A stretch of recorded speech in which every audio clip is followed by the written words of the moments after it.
जम्मू कश्मीर में नई सरकार बनी और सरकार बनते ही क्या कुछ काम हुआ और किस तरह सरकार चल रही है, क्योंकि कांग्रेस अलायंस पार्टनर है इस सरकार में। मेरे साथ हैं कांग्रेस के सीनियर नेता और secretary all India Congress Chaudhary Shahnawaz साहब। आपका बहुत बहुत स्वागत है। बहुत शुक्रिया। किस तरह देखते हैं, आपकी अलायंस की सरकार है, आपकी सपोर्ट है सरकार को, क्या लगता है कि वो काम हो रहे हैं जो लोगों के काम होने चाहिए थे? पहले तो आपका बहुत शुक्रिया।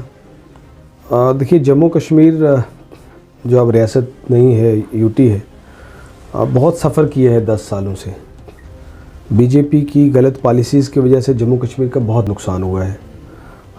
हमारा हमसे सब कुछ छीन लिया गया था और इतनी बड़ी रियासत 100 साल से पुरानी जो है, वो इसको हम रियासत कहते थे, उसको यूटी में तब्दील कर दिया। और हम तो ये सुनते आए थे कि देश भर में जो है वो यूटी से तब्दील होकर रियासतें बनी, लेकिन पहली बार इतनी बड़ी रियासत को यूटी बना दिया। तबाही के दाने पे थे। तो इस वक्त एक बड़ा कदम हुआ कि इलेक्शन जम्मू कश्मीर में कम से कम इलेक्शन हुए, लेकिन जमहूरियत पूरे तरीके से कायम जम्मू कश्मीर में नहीं हुई। मैं इस बात को नहीं मानता हूँ, क्योंकि जब तक जम्मू कश्मीर में रियासत का दर्जा रिस्टोर ना हो जाए, तब तक यहाँ आप नहीं कह सकते कि यहाँ जमहूरियत जो है वो कायम हुई है, डेमोक्रेसी रिस्टोर हुई है। और ख़ास तौर पर जो हमसे सब कुछ छीन लिया गया, जो मैं कॉन्स्टिट्यूशनल गारंटीज़ की बात कर रहा हूँ, हमारी ज़मीन की गारंटी, हमारे नौजवानों के लिए नौकरियों की गारंटी, वो गारंटीज़ जो हैं जब तक हमें वापस ना मिल जाएं, जो स्पेशल स्टेटस की मांग है वो ना मिल जाए, वो भले ही आप 371 की शक्ल में दो, जिस तरह मुल्क भर में अलग अलग रियासतों में जो है वो स्पेशल स्टेटस, अलग अलग रियासतों में, जैसे हिमाचल में स्पेशल स्टेटस है, जैसे नॉर्थ ईस्ट की सारी स्टेट्स में, यहाँ तक कि गुजरात तक भी कुछ इलाकों में जो है स्पेशल स्टेटस है। तो वो जम्मू कश्मीर में जब तक ना मिल जाए तो जम्मू कश्मीर के नौजवानों का फ्यूचर ख़तरे में है। ख़ास तौर पे जम्मू कश्मीर का जो एक ख़ास एक अलग कल्चर है, आइडेंटिटी है, वो आइडेंटिटी थ्रेट में है। लेकिन ख़ास तौर पे जम्मू की बात कर लो, अब अगर आप कश्मीर में तो चलो है ही, मगर जम्मू का भी डोगरा आइडेंटिटी को आज की डेट में सबसे ज़्यादा थ्रेट है। और अगर यही सिलसिला रहा तो थोड़ी देर बाद जम्मू के डोगरा कम्युनिटी ही सड़कों पर निकलेगी कि हमारा ही कल्चर। आप बात कर रहे हैं स्पेशल स्टेटस की, लेकिन जम्मू कश्मीर के लोग या अभी जो आपके सीएम है, हमारे सीएम है उमर अब्दुल्ला साहब, वो ये बोलते हैं रियासत का दर्जा बहाल कीजिए। क्या आपको लगता है पॉसिबिलिटी है भाजपा रियासत का दर्जा बहाल करेगी? देखिए, देना चाहिए। और ये फ्लोर ऑफ द हाउस पे कितनी बार जो है होम मिनिस्टर ने और इस मुल्क के प्राइम मिनिस्टर मोदी जी ने कितनी बार वादा किया है कि जम्मू कश्मीर में जब नॉर्मल हालात होंगे तब इलेक्शन होंगे और हम स्टेटहुड वापस देंगे। और आज वो चिल्ला कर कह रहे हैं कि जम्मू कश्मीर में हालात ठीक हैं, बेहतर हैं, नॉर्मलसी है। अगर नॉर्मलसी है तो फिर स्टेटहुड क्यों नहीं दे रहे? ये तो जम्मू कश्मीर के लोगों के साथ बहुत बड़ा धोखा है। तो सरकार तब तक नहीं चल सकती जब तक आपके पास पूरे तरीके से अख्तियारात ही नहीं है, तो सरकार कैसे चलेगी? तो इसलिए मैं समझता हूँ कि जब तक स्टेटहुड नहीं मिले तब तक जम्मू कश्मीर के लोगों के साथ इंसाफ नहीं हो सकता है। और चाहे कोई बैठ के जितना मर्जी कह ले सरकार में कि हाँ सरकार बहुत अच्छी चल रही है, लोगों के काम हो रहे हैं, लेकिन लोगों के काम नहीं हो पा रहे हैं। अब मुझे बताइए, जिस तरह हम कहते थे पहले कि अगर भाजपा की सरकार बनी तो जम्मू कश्मीर में रियासत का दर्जा वापस मिलेगा, और पीएम मोदी साहब ने खुद कहा है कि इलेक्शन होंगे, जब हालात ठीक होंगे, इलेक्शन होंगे, उसके बाद रियासत का दर्जा मिलेगा। जब इलेक्शन हो गया दैट मीन्स हालात ठीक थे।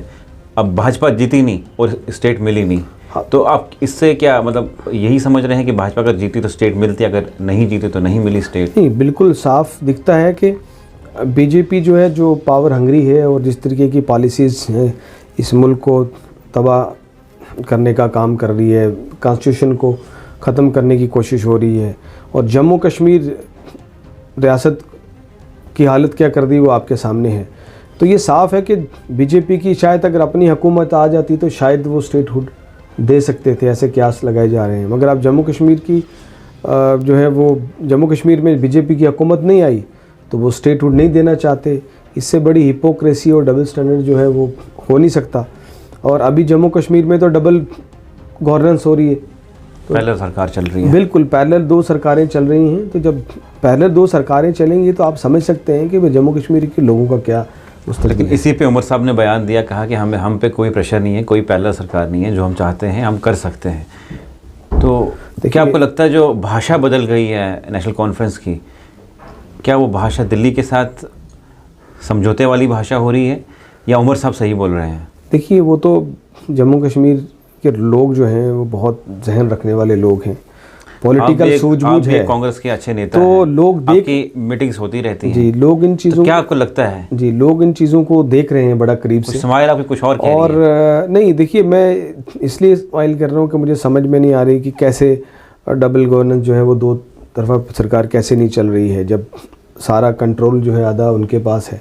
तो उमर साहब ने किस लहजे में कहा या क्या समझ के कहा, वो तो उसका जवाब वही दे सकते हैं। पर जो हमें दिखता है, बल्कि उनके पार्टी के लीडर्स ने भी किया, उनके पार्टी के लीडर्स का भी बयान आया, सदोत्रा साहब का भी बयान मैं देख रहा था, उन्होंने भी यही कहा है। तो साफ दिख रहा है कि ये जो है वो जिस तरीके के दो पैरेलल पावर सेंटर बन गए हैं, उससे जम्मू कश्मीर के लोगों का जो है बहुत नुकसान होगा। और ऑलरेडी बहुत मतलब 10 साल से बड़े सफ़र किए हैं लोग पहले ही जम्मू कश्मीर में, और अगर अब भी सरकार बनने के बाद भी सफ़र करेंगे तो मुझे लगता है ये मरकज़ी सरकार का जो है जम्मू कश्मीर के लोगों के प्रति जो है वो दिख रहा है कि साफ बाइस्ड जो है वो उनका मतलब रवैया है जम्मू कश्मीर के लोगों की तरफ।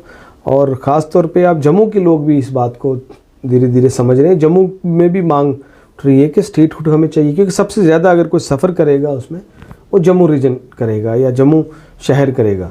तो इसलिए ज़रूरी है कि हमें स्टेटहुड जो वादा किया था यूपी ने वो दे। और अगर स्टेटहुड नहीं मिलती है तो उस सूरत में जो है मुझे लगता है कि जम्मू कश्मीर के सारे पॉलिटिकल पार्टीज़ को, जम्मू कश्मीर के लेजिस्लेचर्स को हमें जो है वो प्रोटेस्ट पे खड़ा होना होगा और अपनी लड़ाई लड़नी पड़ेगी।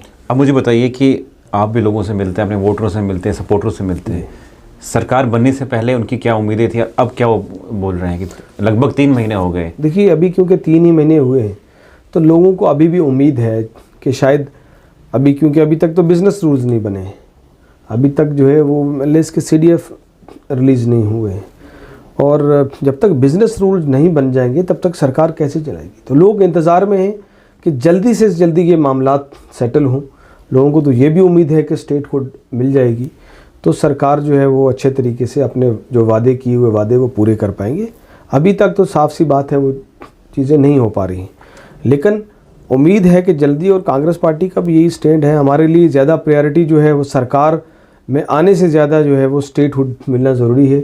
इसलिए हमने ये ऐलान कर दिया कि हम स्टेटहुड की लड़ाई लड़ेंगे, और जब तक स्टेटहुड नहीं मिलती तब तक जो है हमारे लिए सरकार कोई अहमियत नहीं रखती। अब मुझे बताइए कि जिस तरह से अब जम्मू कश्मीर में हुकूमत चल रही है, क्या आपको लगता है कि, क्योंकि कई लोग हम तक पहुँचे और कहा कि अभी भी सेक्रेटरीट में अफसरशाही चल रही है, कोई किसी मंत्री का या कोई किसी MLA की नहीं सुनता है, ऐसे आपके पास भी शिकायतें आई? बिल्कुल बिल्कुल, ये सच्चाई है कि अभी भी जो है वो अफसरशाही का जो दौर था अभी भी लगता है कि वो कंटिन्यू कर रहा है। हालांकि फ़र्क ज़रूर पड़ा है, ऐसा नहीं है, थोड़ा फ़र्क ज़रूर पड़ा है, मगर जिस तरीके से डेमोक्रेसी रिस्टोर होने के बाद कंप्लीट पावर्स जो हैं वो पब्लिक रिप्रेजेंटेटिव्स के पास चले जाते हैं, पब्लिक के पास चली जाती है, वो पावर अभी डिसेंट्रलाइज नहीं हुए हैं।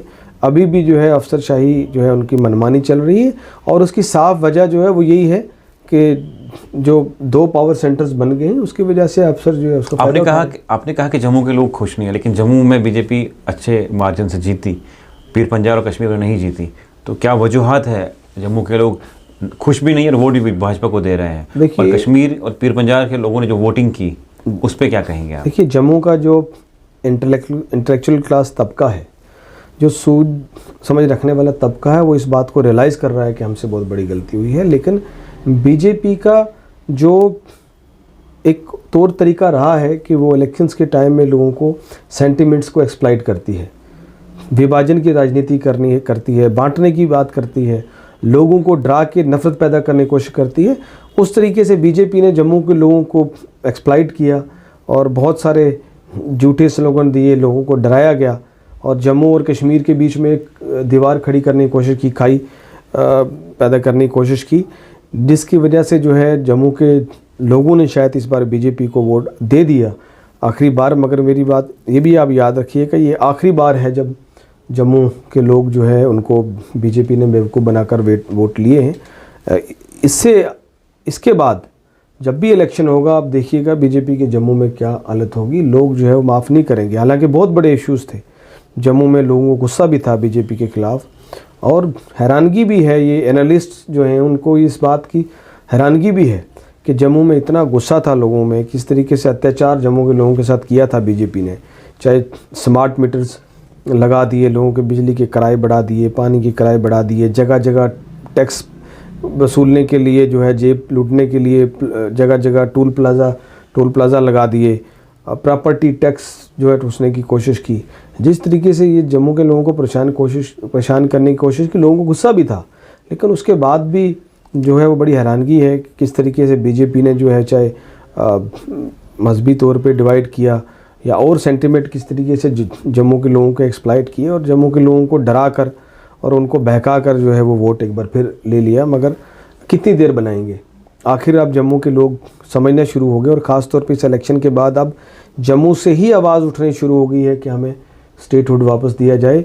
और ख़ास तौर पे जो कांग्रेस की लड़ाई है और जो कांग्रेस का इस वक्त मेन जो एजेंडा है कि जम्मू कश्मीर के लोगों को कॉन्स्टिट्यूशनल गारंटीज़ मिलनी चाहिए, ख़ास तौर पे यहाँ के नौजवानों के लिए नौकरियाँ, यहाँ की ज़मीन की सुरक्षा, ये जो है ये कॉन्स्टिट्यूशनल गारंटीज़ और यहाँ के कल्चर जो है उसको बचाने की मुहिम जो है वो लड़ाई जो कांग्रेस जारी रखेगी। और जम्मू के लोग अब जो है उस लड़ाई के साथ शामिल हो रहे हैं, और अब लोगों की ख़ास तौर पे ट्रेडर्स की, कारोबारियों के, बिज़नेस के लोगों के मैं पिछले दिनों से सुन रहा हूँ कि जम्मू से उन्होंने बोलना शुरू किया है कि नहीं, ये हमारा हक है, और जम्मू सबसे ज़्यादा सफ़रर होगा अगर हमें स्टेटहुड नहीं मिलता, अगर हमें ये कॉन्स्टिट्यूशनल गारंटीज़ नहीं मिलती। अब मुझे बताइए कि जिस तरह से भाजपा ने बड़े मार्जिन से जम्मू में सीटें ली, वहीं पे आप लोगों का ग्राफ अच्छा रहा नहीं कांग्रेस का। मतलब आपने वर्कआउट किया कि क्या दिक्कत हुई, क्या परेशानी हुई, क्यों हम लोग इतनी सीटों से इतने सीटों पे आ गए?